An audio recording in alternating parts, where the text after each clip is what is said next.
அனைவருக்கும் வணக்கம். நம்ம மல்லி சீரியல்ல என்னெல்லாம் சுவாரஸ்யமான விஷயங்கள் நடக்க போகுதுன்னு பார்க்கலாம் வாங்க.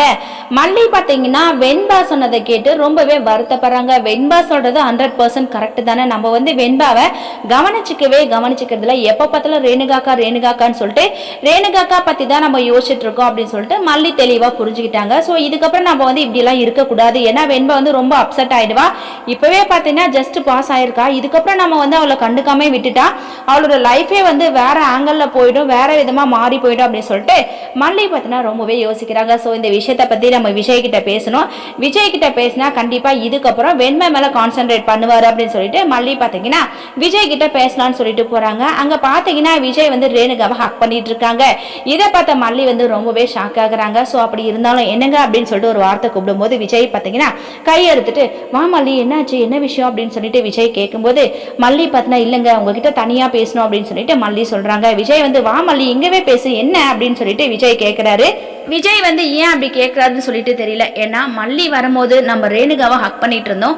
ஸோ அந்த மாதிரி சூழல்ல மல்லி நம்மளை பார்த்துருக்கா, மல்லி என்ன நினைப்பா, அவளோட மனசுல என்ன தோணும் அப்படின்னு சொல்லிட்டு எந்த ஒரு குற்ற உணர்ச்சியும் இல்லாம என்ன விஷயம் மல்லி சொல்லு இங்கவே பேசு அப்படின்னு சொல்லிட்டு விஜய் கேட்கிறாரு.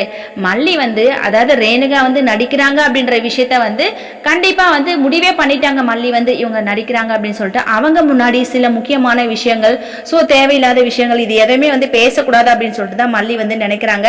அப்படி இருக்கும்போது விஜய் பத்தினா இங்கேயே சொல்லு அப்படின்னு சொல்லிட்டு சொல்றாரு. ஸோ மல்லி பத்தினா வேற வழியே இல்லாம இல்லைங்க. அதாவது வெண்பா அவளோட ப்ரோக்ரஸ் கார்டில் மார்க்ஸ் எல்லாமே ரொம்ப கம்மியா எடுத்திருக்கா, அதாவது ஜஸ்ட் பாஸ் தான் எடுத்திருக்கா அப்படின்னு சொல்லிட்டு மல்லி விஜய் கிட்ட சொல்றாங்க. விஜய் என்ன மல்லி சொல்றா, வெண்பா எவ்வளோ கியூட்டா படிக்குவா, ஸோ எல்லாத்துலயுமே ஃபர்ஸ்ட் மார்க் வாங்குவா அப்படின்னு சொல்லிட்டு நமக்கு நல்லாவே தெரியும். அப்படி இருக்கும்போது வெண்பா இப்படிலாம் மார்க்ஸ் வாங்குறதுக்கு வாய்ப்புகளே இல்லை அப்படின்ற மாதிரி விஜய் சொல்றாரு. ஆனா மல்லி இல்லைங்க, நான் இப்போ ப்ரோக்ரஸ் கார்டு பார்த்துட்டு தான் உங்ககிட்ட இந்த விஷயத்தை பத்தி சொல்றேன். ஸோ உங்ககிட்ட நான் பேசணும், வெண்பா வச்சுதான் இதெல்லாம் பேசணும் அப்படின்னு சொல்லிட்டு மல்லி சொல்றாங்க.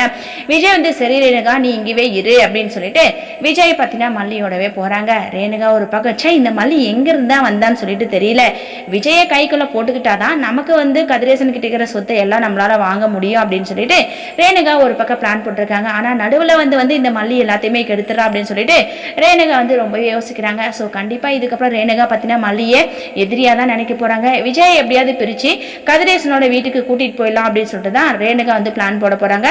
வெயிட் பண்ணி பார்க்கலாம் என்ன நடக்க போகுதுன்னு சொல்லிட்டு. இந்த வீடியோ பிடிச்சிருந்தா மறக்காம நம்ம சேனலை சப்ஸ்கிரைப் பண்ணுங்க. தேங்க்யூ.